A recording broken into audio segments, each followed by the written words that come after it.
para hablar acerca de la tibieza espiritual.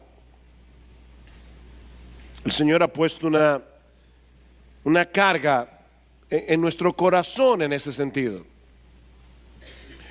¿Por qué algunas personas que profesan ser creyentes parecen estar empantanadas en su vida espiritual?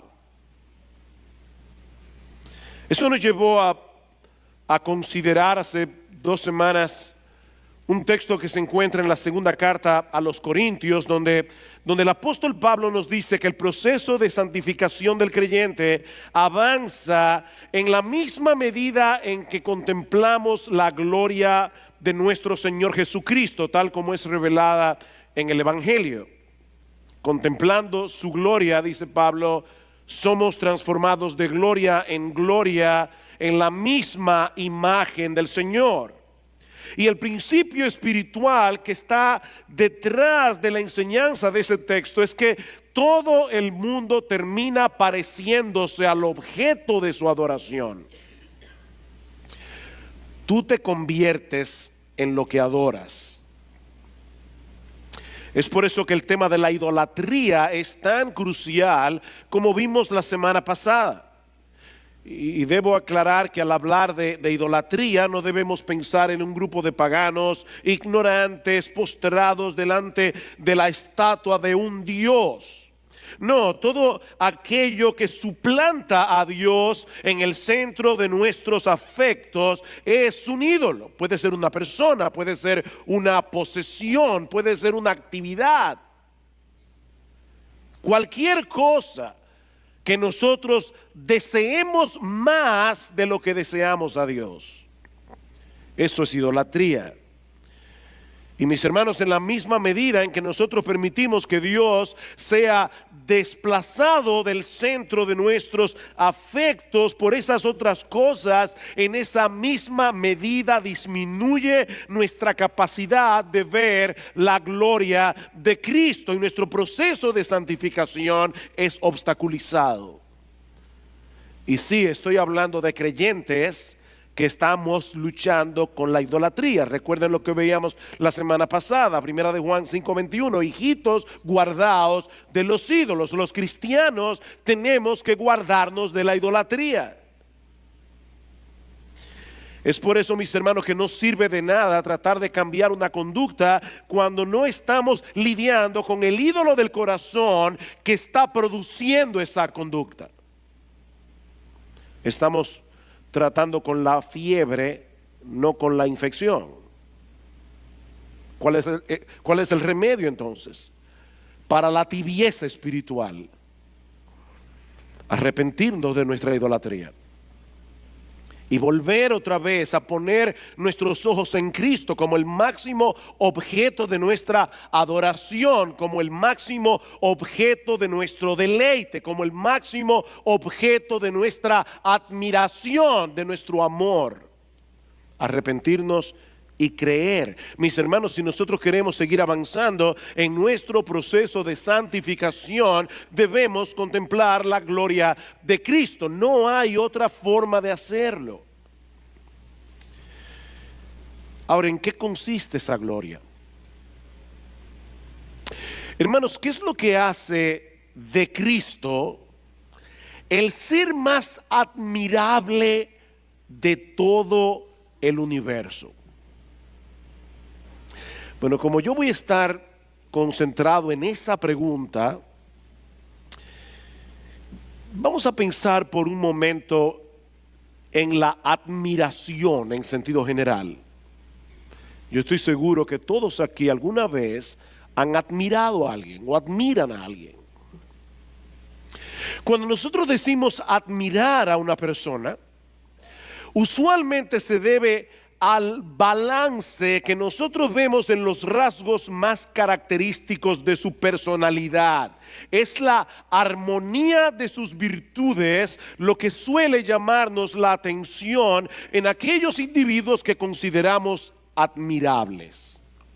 Por ejemplo, si alguien es determinado y posee fuertes convicciones, pero al mismo tiempo carece de compasión, carece de ternura, Cuando habla lo hace con aspereza y siempre dando la impresión de que nunca se equivoca. Es posible que algunos aprecien ese rasgo de carácter, su determinación, pero es muy difícil que lleguemos a admirarlo como persona. Hay un desbalance ahí. Y lo mismo ocurre en el caso contrario. Si alguien es amable, dócil, llevadero, pero es al mismo tiempo una veleta que hoy dice una cosa y mañana dice otra para estar bien con todo el mundo, difícilmente lleguemos a sentir admiración por él. Lo que trataré de demostrar en esta mañana, mis amados hermanos y amigos que están de visita hoy aquí, es que la gloria de nuestro Señor Jesucristo consiste en lo que Jonathan Edwards, un gran teólogo americano que predicó un sermón del mismo pasaje que yo voy a predicar en esta mañana hace 250 años, es lo que Jonathan Edwards llamó una admirable conjunción de excelencias diversas que solo se encuentra en Cristo y en nadie más. Es una compleja armonía que hace de Cristo un ser absolutamente único, absolutamente incomparable. Eso es lo que yo quiero demostrar en esta mañana. Y todo eso con el propósito de que nosotros seamos irresistiblemente atraídos hacia Cristo, irresistiblemente atraídos a Cristo, y así poder luchar eficazmente contra los ídolos de nuestro corazón. Esa es mi tarea. Eso es lo que yo pretendo hacer en este mensaje al considerar el capítulo 5 de Apocalipsis que leímos hace un momento. Y los invito por favor a ir de nuevo a Apocalipsis capítulo 5. Ahora, antes de pasar al estudio directo de este texto, yo quisiera señalar por lo menos dos cosas. La primera es que el libro de Apocalipsis posee un género literario muy particular en el que abundan los símbolos y figuras. Es un recurso que usa el autor para mostrarnos la verdad en una forma más memorable, en una forma más impactante. Muchas veces hemos usado este ejemplo. No es lo mismo un titular en el periódico que diga la corrupción está en todos los estratos del gobierno, a decir el pulpo de la corrupción arropa el palacio. Eso es un lenguaje más memorable, es un lenguaje más impactante, y ese es el lenguaje que usa Juan aquí. Y esto no fue una declaración política, es una declaración literaria. Cójala como usted quiera. Es por eso, mis hermanos, que muchas personas consideran el libro de Apocalipsis un libro difícil de entender. Hay personas que se amedrentan con el libro de Apocalipsis y sin querer obviar las dificultades que presenta el estudio de este libro, lo cierto es, mis amados hermanos, que la Biblia misma nos da la clave para que nosotros podamos interpretar todos esos símbolos y figuras que aparecen en el Apocalipsis, sobre todo en algunos de los libros proféticos del Antiguo Testamento. Por otra parte, también debo señalar que no es mi intención exponer exhaustivamente el capítulo 5 de Apocalipsis, sino más bien concentrarnos en la forma como Cristo es presentado simbólicamente en los versículos 5 y 6 de Apocalipsis capítulo 5. Sin embargo, todos sabemos, ¿verdad?, que un texto fuera de contexto viene a ser un pretexto. Es necesario que nosotros veamos esos dos versículos en su contexto más inmediato, por lo que debemos detenernos unos minutos en el primer elemento que llama nuestra atención en este pasaje de Apocalipsis 5, y es un libro sellado con 7 sellos que nadie era digno de abrir. Versículos 1 al 3 dice: y vi en la mano derecha del que estaba sentado en el trono. Esta es una continuación de la visión que Juan comienza a narrar en el capítulo 4. Un libro escrito por dentro y por fuera, sellado con 7 sellos. Y vi a un ángel poderoso que pregonaba a gran voz: ¿quién es digno de abrir el libro y de desatar sus sellos? Y nadie, ni en el cielo, ni en la tierra, ni debajo de la tierra, podía abrir el libro ni mirar su contenido. En la época del apóstol Juan, los libros no eran generalmente como estos. Habían algunos que se llamaban códices, pero los libros no eran generalmente como los que nosotros tenemos en el día de hoy, sino que más bien eran rollos de papiros que para leerlos había que desenrollarlos. Eran rollos. Cuando se trataba de un documento legal, esos rollos eran sellados, de manera que solo podía ser abierto por una persona autorizada. En algunos casos, el documento era de mucha importancia y por eso se usaban varios sellos como una manera de hacer doblemente oficial un documento oficial. Por ejemplo, se dice que el testamento del emperador Vespasiano, el emperador romano Vespasiano, estaba sellado con 7 sellos. Ahora, ¿cuál es el contenido de este rollo que aparece en Apocalipsis capítulo 5 y por qué era un libro tan importante? Bueno, al comparar este texto con otros pasajes de las Escrituras, sobre todo en el libro de Daniel, Isaías, Ezequiel, vemos que este libro contiene todo lo que Dios ha decretado que suceda a lo largo de la historia, luego de la muerte de Cristo en la cruz, su resurrección y su ascensión. Este libro es un sumario, un resumen de los propósitos de Dios para la redención de su pueblo y para el juicio de los impíos. Y esto viene a ser evidente a medida que los sellos son abiertos en el mismo libro de Apocalipsis a partir del capítulo 6. Es un libro que contiene palabras de juicio y palabras de salvación. Juicio contra el mundo rebelde y pecador que desafía a Dios y persigue a su pueblo. Salvación para todos aquellos que han descansado únicamente en Cristo para el perdón de sus pecados. El profeta Ezequiel tuvo una visión similar a la de Juan, y él la describe en los versículos 9 y 10 del capítulo 2. Dice que él vio un rollo que estaba escrito por dentro y por fuera. Y dice que en él estaban escritas lamentaciones, gemidos y ayes.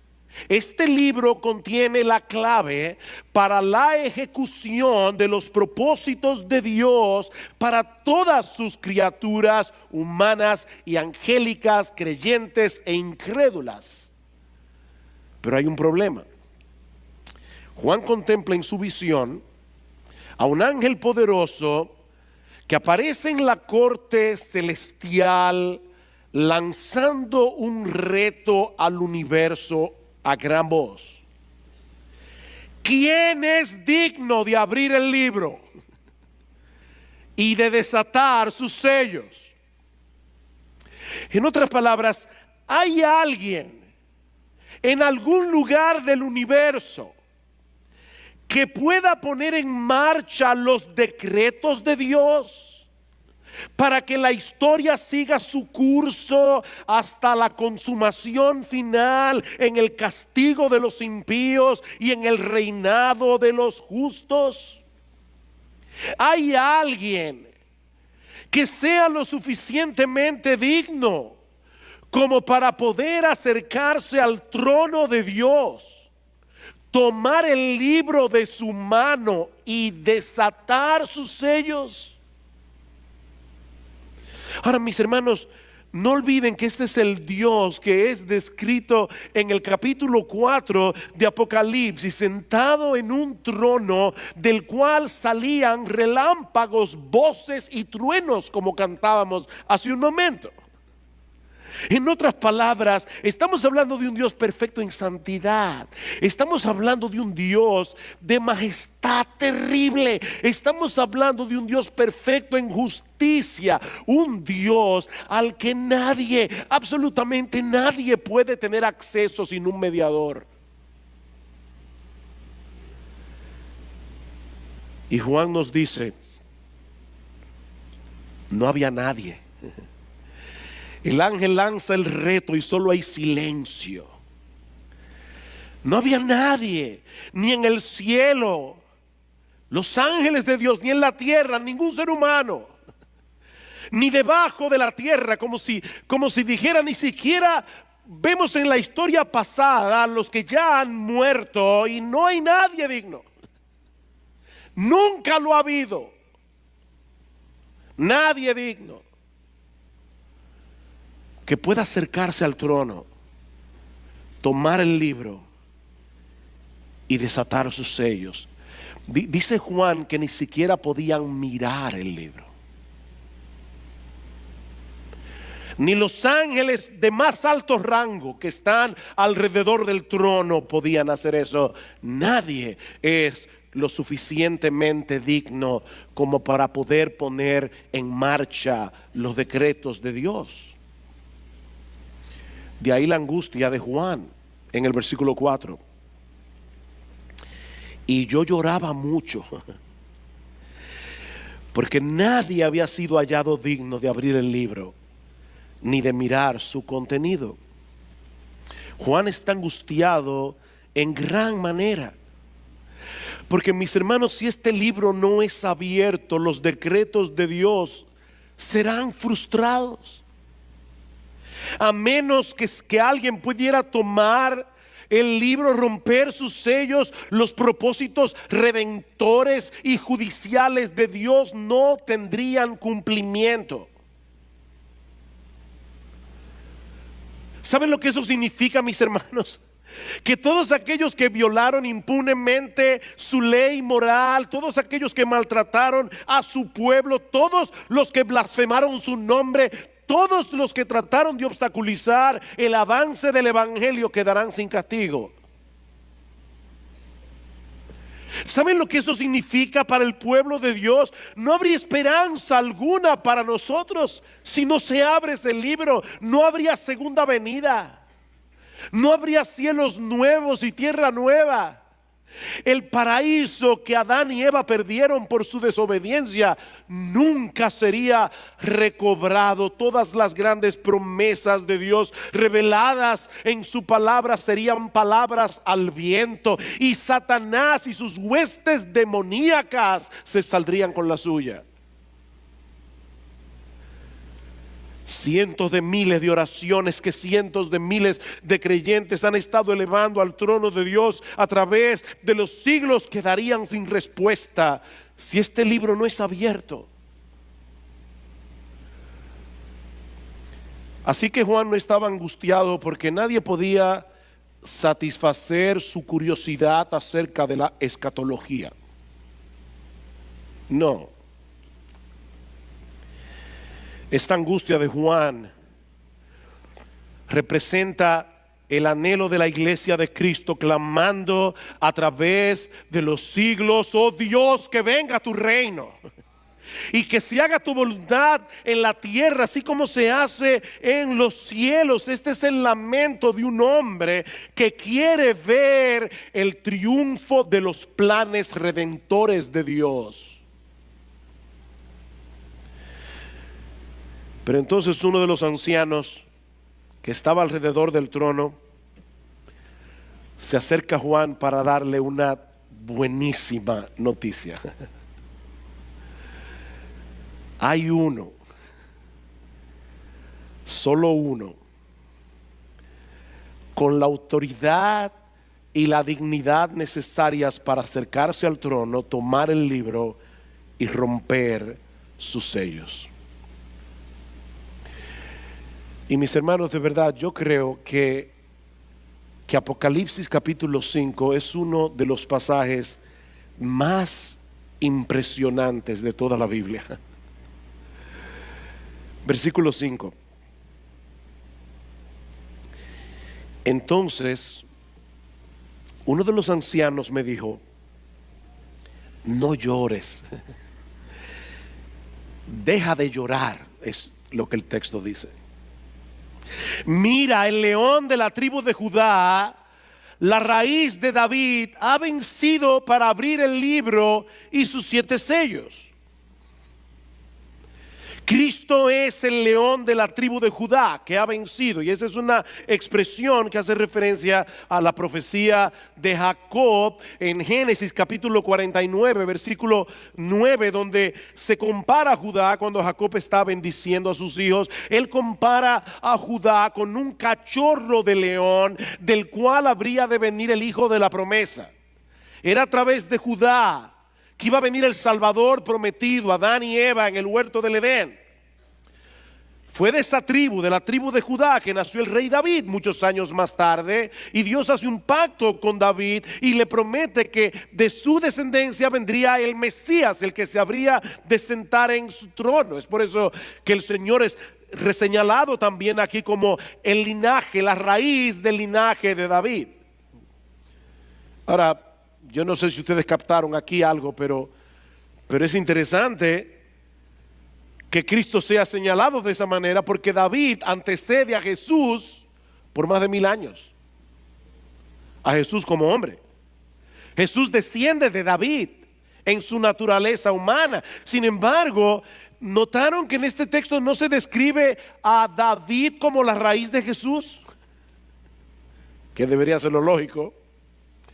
Sino a Jesús como la raíz de David. ¿Saben por qué? Porque no es David el que hace grande a Jesús. Es Jesús el que hace grande el linaje de David. El león de la tribu de Judá, la raíz de David, ha vencido y posee la autoridad y la dignidad que se requiere para abrir el libro y desatar sus sellos. Pero entonces Juan dirige su mirada hacia él, y en vez de ver a un león, se topa con un cordero. Versículo 6. Miré y vi literalmente en medio del trono, y van a ver por qué ese dato es importante. Vi y miré en medio del trono con los 4 seres vivientes y los ancianos a un cordero de pie como inmolado, que tenía 7 cuernos y 7 ojos, que son los 7 espíritus de Dios. El león de la tribu de Judá es un cordero. Mis hermanos, ¿cómo podemos comparar en la misma persona estas dos figuras simbólicas? Un león y un cordero, porque estas dos criaturas del reino animal son completamente distintas entre sí. Mis hermanos, el león es un animal salvaje que devora a su presa sin piedad, y ninguna criatura es más fácil de ser apresada por un león que un cordero. El león es carnívoro y depredador por naturaleza. El cordero es un animal doméstico, criado para servir de comida y de vestido. El león representa la fortaleza y la majestad. El cordero representa la mansedumbre y la dependencia. Pero Cristo no es únicamente un león, ni es únicamente un cordero. Él es un león que es un cordero al mismo tiempo. Era eso que se refería Jonathan Edwards al decir que la gloria de Cristo consiste en una admirable conjunción de excelencias diversas. Él es el león de la tribu de Judá que obtiene su victoria asumiendo el papel de un cordero. Vean el contraste. Versículo 5 dice: el león de la tribu de Judá ha vencido para abrir el libro. El león de la tribu de Judá ha vencido. ¿Cómo ha vencido? Versículo 9, cantaban un nuevo cántico diciendo: digno eres de tomar el libro y de abrir sus sellos, porque tú fuiste inmolado. El león venció siendo inmolado. Versículo 12, que decían a gran voz: el cordero que fue inmolado es digno de abrir, de recibir el poder, las riquezas, la sabiduría, etcétera. Es un león que muere como un cordero. Pero Cristo es al mismo tiempo un cordero que tiene la fortaleza y la majestad imperial de un león. Por eso dice en el versículo 6 que este cordero que había sido inmolado, es decir, este cordero fue presentado ante el altar de Dios como un sacrificio. Este cordero fue sacrificado en el altar de Dios por causa de nuestros pecados. Sin embargo, él no estaba allí encima del propiciatorio todo sangrante. Este cordero está en pie en medio del trono, y Juan nos dice que tenía 7 cuernos.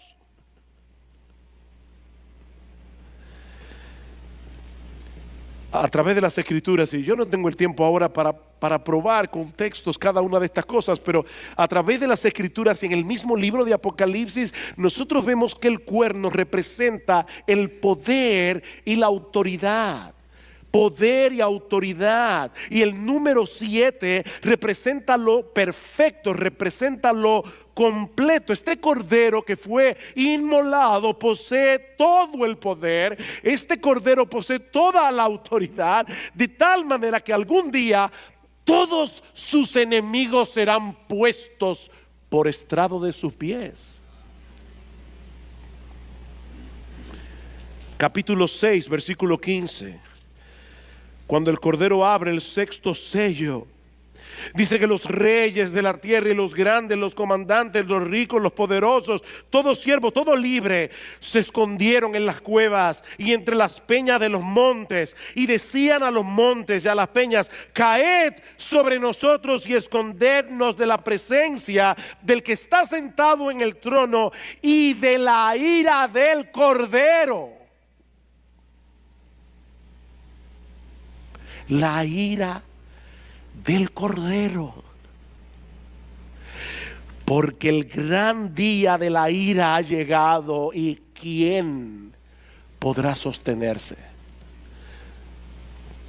Y en Apocalipsis capítulo 17 versículo 14 dice que los reyes pelearán contra el cordero y el cordero los vencerá, porque él es rey de reyes y señor de señores. Nadie puede con este cordero que es al mismo tiempo un león. Pero nadie es más tierno, ni más compasivo, ni más misericordioso que este león que es al mismo tiempo un cordero. De hecho, noten otra vez el contraste. Dice en el capítulo 6 versículo 15 que llegó el día de la ira del cordero. Sin embargo, en el capítulo 7 dice en el versículo 14, y yo le respondí, está Juan preguntando al Señor, dice, yo le respondí: ¿quiénes son estos que han salido de la tribulación? Dice, estos están delante del trono de Dios y les sirven día y noche en su templo, y el que está sentado en el trono extenderá su tabernáculo sobre ellos. Ya no tendrán hambre ni sed, ni el sol los abatirá, ni calor alguno. ¿Saben por qué? Porque el cordero en medio del trono los pastoreará. El cordero del cual se esconden los reyes, los ricos, los poderosos, el cordero tiernamente los pastoreará y los guiará a manantiales de agua de vida, y Dios enjugará toda lágrima de sus ojos.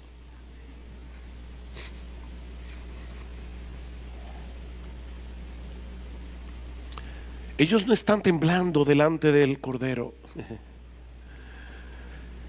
Dice en el versículo 9: vi una gran multitud que nadie podía contar, de todas las naciones, tribus y pueblos y lenguas de pie delante del trono y delante del Cordero, vestidos con vestiduras blancas y con palmas en las manos. Ellos estaban delante del Cordero, de ese Cordero que atemoriza a los reyes.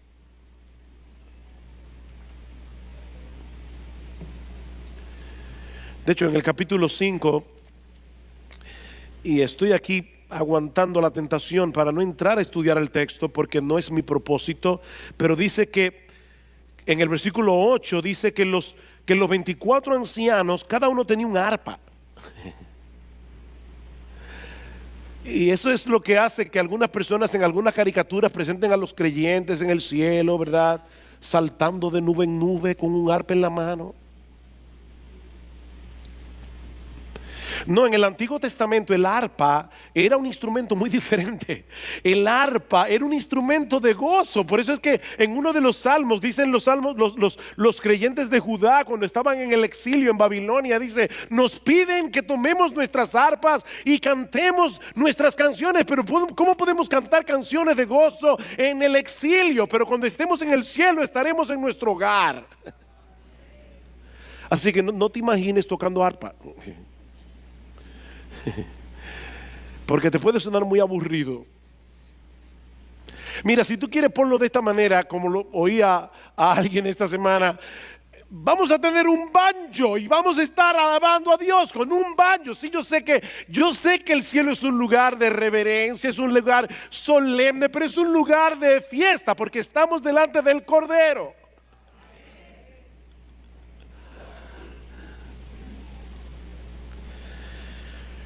Queridos hermanos,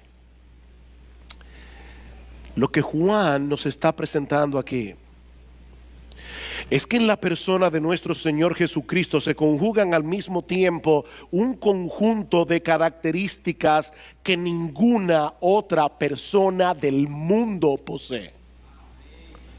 Nadie, Él es único, Él es incomparable. Él es Dios, Él es la segunda persona de la Trinidad. Y al mismo tiempo Él es hombre.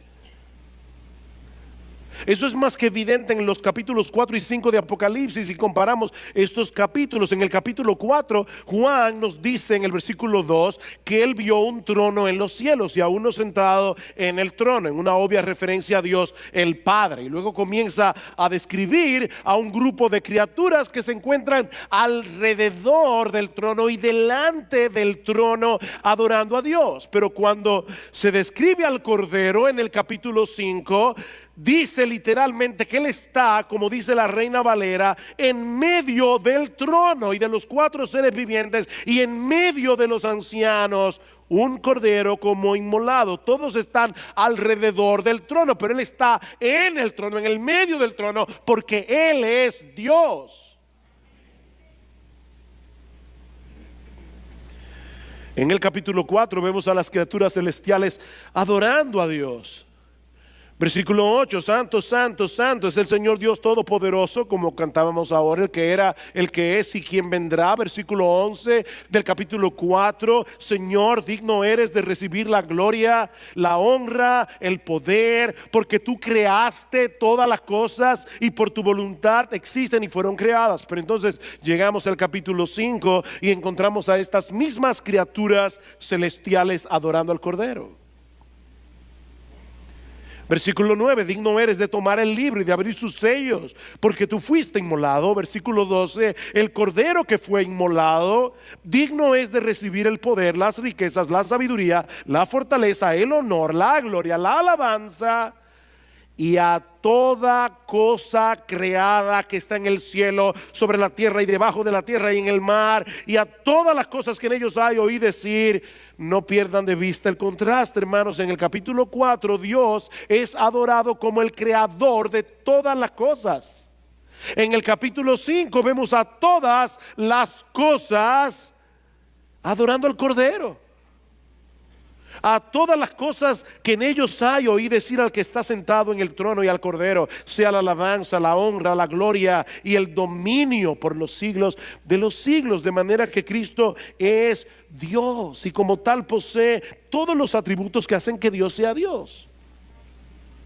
Él es eterno, Él es inmutable, Él es autosuficiente, Él es todopoderoso, Él es omnisciente, Él lo sabe todo, Él es perfectamente santo, Él es perfectamente justo, Él es perfectamente bueno, Él es más sublime que todos los cielos, porque Él creó todos los cielos para su gloria, pero descendió y se hizo hombre. De manera que en Cristo se conjugan en la misma persona una exaltación infinita y una condescendencia infinita. Él es el Cordero que fue inmolado, muriendo en lugar de los pecadores en la cruz del Calvario. En Cristo se conjugan una justicia y santidad infinitas con una gracia y misericordia infinita. Y eso sí es raro encontrar en una misma persona. Por eso había una niña que oraba y decía: ay, Señor, haz que los malos se vuelvan buenos y que los buenos sean más agradables. Pero Cristo es infinitamente bueno y al mismo tiempo Él es infinitamente misericordioso. Mis hermanos, Cristo aborrece el pecado con todo su ser. Él aborrece, Él odia, Él abomina el pecado, cada pecado. Y la Biblia presenta a Jesús como aquel juez del universo que ha de juzgar a los pecadores. Y Él, dice la Biblia, no tendrá por inocente al culpable.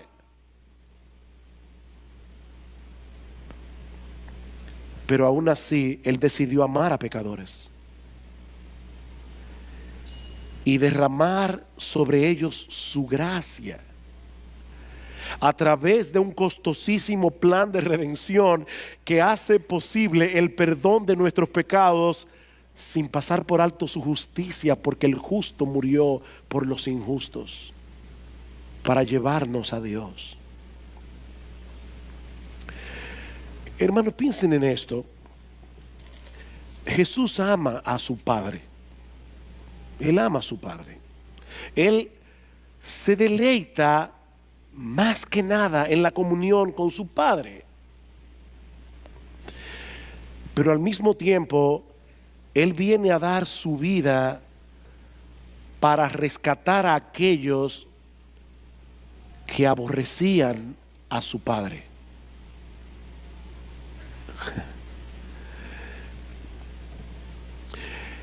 Y todo eso por amor a su Padre, porque esa fue su voluntad, pero por amor a nosotros al mismo tiempo. ¿Cómo puede conjugarse en una misma persona tanta santidad, tanta justicia y al mismo tiempo tanta gracia, tanta misericordia, tanta compasión?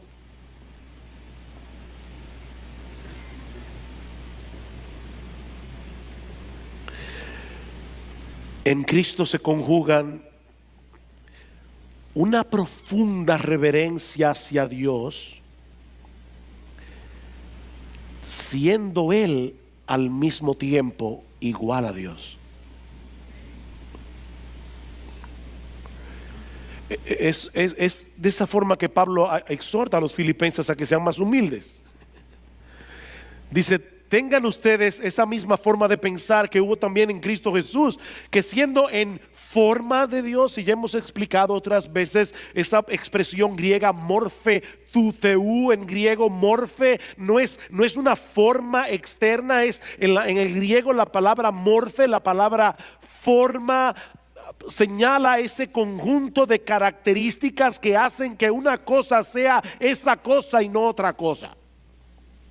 O sea que cuando Pablo está diciendo allí, Cristo era en morfe de Dios, en forma de Dios, él está diciendo, él era Dios. Él tenía todas las características que hacen que Dios sea Dios. No estimó el ser igual a Dios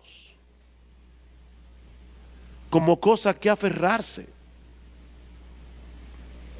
sino que se despojó a sí mismo, tomando forma de siervo, hecho semejante a los hombres, estando en la condición de hombre, se humilló a sí mismo, haciéndose obediente hasta la muerte, y muerte de cruz. Él es igual a Dios porque es Dios, pero al mismo tiempo, por obediencia a su Padre, decide ir a la cruz.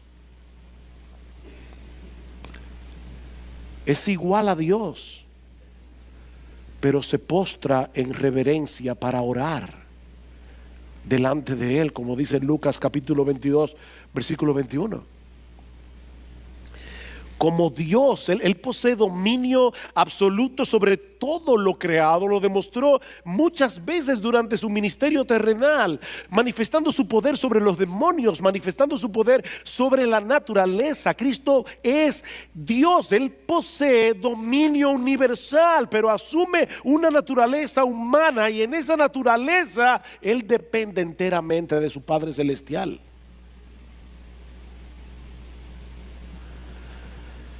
Él es digno de toda gloria y de toda adoración, pero decide soportar con paciencia que sus criaturas le escupan, que sus criaturas lo golpeen, que sus criaturas lo coronen de espinas, se burlen de Él.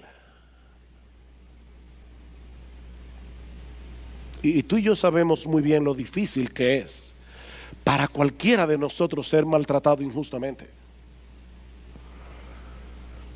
Y sin embargo, el león de la tribu de Judá, por amor a ti, por amor a mí, se dejó llevar como un cordero al matadero.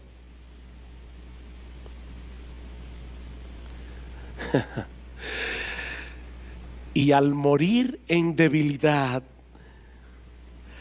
obtiene una victoria aplastante sobre todas las huestes del mal. Él gana perdiendo. Me encanta como lo dice Jonathan Edwards. El diablo, por así decirlo, se tragó a Cristo como el gran pez hizo con Jonás, pero fue un veneno mortal para él.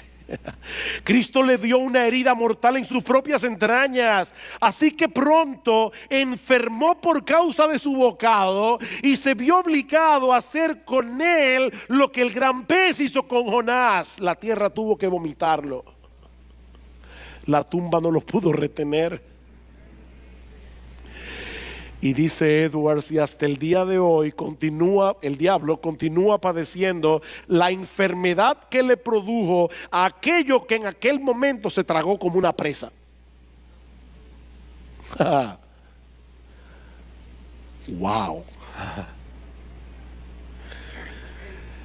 El león de la tribu de Judá obtiene su victoria haciendo el papel de un cordero. Él es majestuoso y manso al mismo tiempo. Tiene suficiente sabiduría como para confundir al más sabio de los hombres, y no tiene ningún problema en recibir a los niños y bendecirlos. Sus riquezas no tienen límites. Y sin embargo, entre sus escogidos no hay muchos poderosos, ni muchos nobles, como dice Pablo en 1 Corintios 1:26. Él escogió a los pobres de este mundo para hacerlos ricos en fe. O como dice el autor de la carta a los Hebreos, él no se avergüenza de llamarnos sus hermanos. a nosotros, ¿verdad? A tal punto que nos escogió para unir nuestras vidas con la suya por los siglos de los siglos.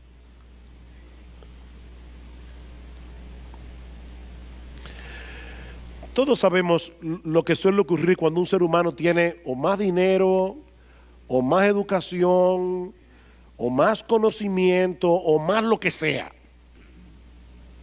Todos sabemos eso. La tendencia del ser humano es a colocarse en un pedestal, es a mirar como inferiores a todos los que no tienen lo que él tiene.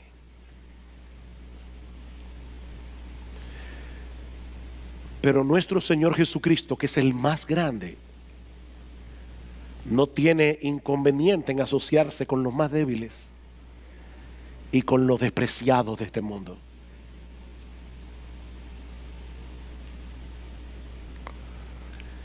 Y mis hermanos, créanme, yo podría seguir y seguir y seguir poniendo un ejemplo tras otro. Pero yo creo que estos son suficientes para mostrar esa compleja armonía que hace de Cristo un ser absolutamente único y absolutamente incomparable.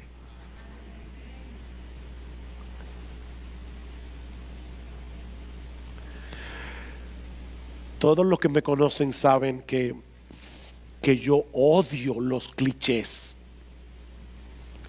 O sea, las frases de tarjeta de Hallmark. Ok. Yo no quiero sonar a cliché en esta mañana. Pero hermanos, qué glorioso es conocer a Cristo. Qué glorioso es tener un Salvador como Cristo, tan majestuoso y tan manso, tan santo y tan lleno de gracia, tan grande y tan condescendiente, tan trascendente y tan inmanente, tan fiero como un león y tan tierno como un cordero.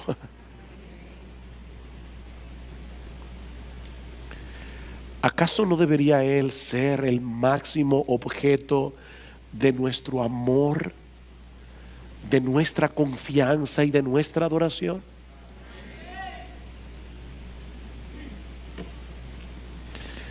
Escuchen otra vez los versículos 9 al 14. Digno eres de tomar el libro, de abrir sus sellos, porque tú fuiste inmolado y con tu sangre nos has redimido para Dios de todo linaje y lengua y pueblo y nación. Y nos has hecho para nuestro Dios reyes y sacerdotes y reinaremos sobre la tierra. Mi hermano, tú oíste bien. Yo no sé en qué casa tú vives, pero dice aquí que reinaremos sobre la tierra. Nos sentaremos en su trono. Él nos va a sentar en su trono. Y miré y oí la voz de muchos ángeles alrededor del trono y de los seres vivientes y de los ancianos, y su número era millones de millones, que decían a gran voz: el Cordero que fue inmolado es digno de tomar el poder, las riquezas, la sabiduría, la fortaleza, la honra, la gloria y la alabanza, y a todo lo creado que está en el cielo y sobre la tierra y debajo de la tierra y en el mar.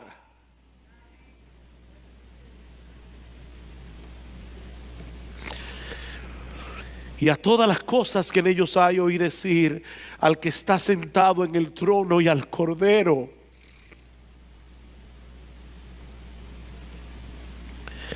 sea la alabanza, la honra, la gloria y el poder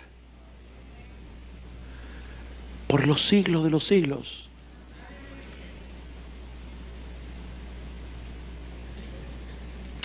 Saben, hermanos, perdón, esa será nuestra perspectiva de la gloria de Cristo cuando nosotros estemos en su presencia. Tú vas a ver a Cristo así si tú eres creyente. Y tú vas a adorar, tú vas a estar en ese coro. Y yo no sé si ahora se te salen gallos. Allá tú vas a cantar mejor que Pavarotti. Tú vas a cantar mejor que María Cala, tú vas a ser increíble. Tú vas a estar allí en ese coro cantando y alabando al Cordero. Sin embargo, Dios le dio a Juan esta visión y el Espíritu Santo lo inspiró para que él dejara eso por escrito en un libro, para que nosotros ahora podamos ver a Cristo por la fe de esa forma. No, Dios no quería que nosotros tuviéramos que llegar al cielo para ver eso. Él lo dejó allí para que tú y yo, con los ojos de la fe, podamos ver a Cristo reinando soberano en el trono del universo. Mis hermanos, Cristo no será más digno de adoración cuando nosotros lleguemos al cielo. Él es digno de adoración ahora.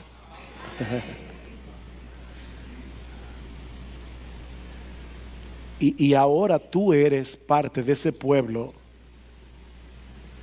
que Él compró para Dios con su sangre.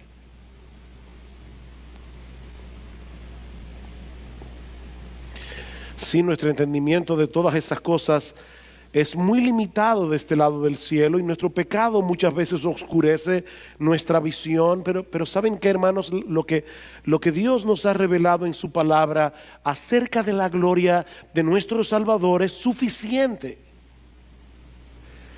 para que nosotros ahora podamos ser transformados de gloria en gloria contemplando su gloria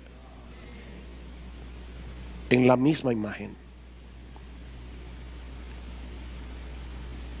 Contemplando esa admirable conjunción de excelencias diversas que solo se encuentran en Cristo.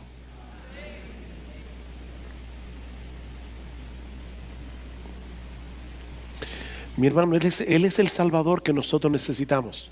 En todo, Él posee la fortaleza y la majestad de un león. Que seguro nos hace sentir eso. Pero Él no nos amedrenta, porque Él posee también la ternura y la gracia de un cordero.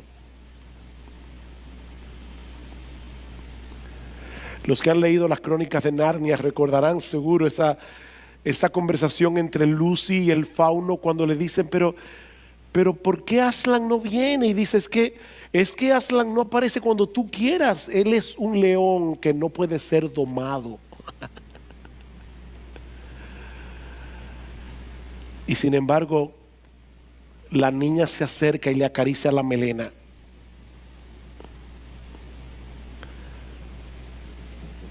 Hermanos, esto debiera ser increíblemente consolador para el pueblo de Dios. Nuestro Señor Jesucristo está sentado en el trono. Él está llevando a cumplimiento los decretos del Dios soberano para la gloria de su nombre y para el bien de su pueblo. Es sobre esa base que Él nos manda a ir a ser discípulos a todas las naciones. Muchas veces cuando leemos la Gran Comisión cometemos el error de empezar en el versículo 19, pero la Gran Comisión comienza en el versículo 18. Toda autoridad me ha sido dada en el cielo y en la tierra, por tanto id y haced discípulos. Las puertas del Hades no van a prevalecer contra la iglesia. El diablo no podrá retener a sus cautivos si fueron escogidos desde antes de la fundación del mundo por nuestro Dios soberano. No podrá retenerlos cautivos.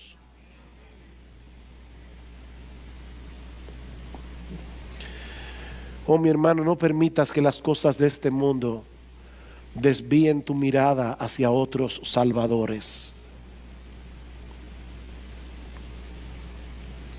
Nuestro Señor Jesucristo es absolutamente único y es absolutamente incomparable.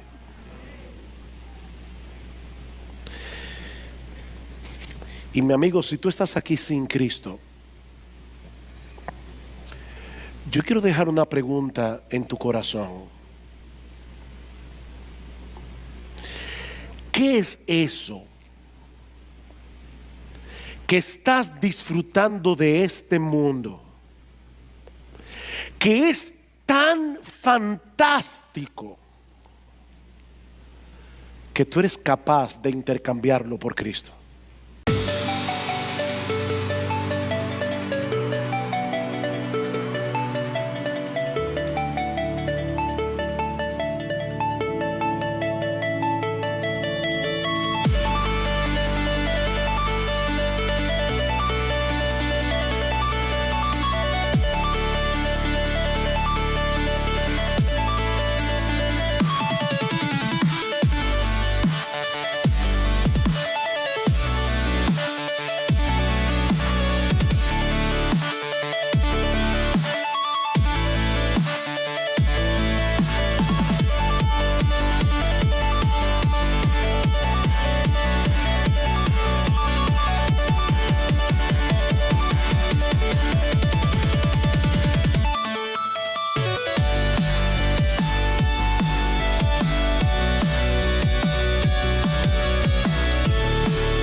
This world is endless,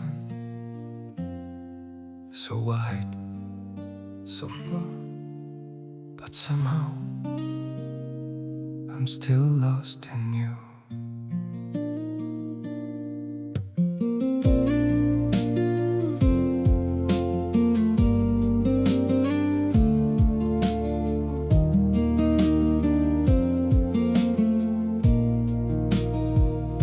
The streets are full of moving shadows, countless places I could go. City shining, people passing, yet I still feel so alone. Every road keeps leading nowhere, every sky feels cold and blue. In this world so vast and open, I'm still lost in missing you. The world is wide, so wide before me, but I keep losing my way.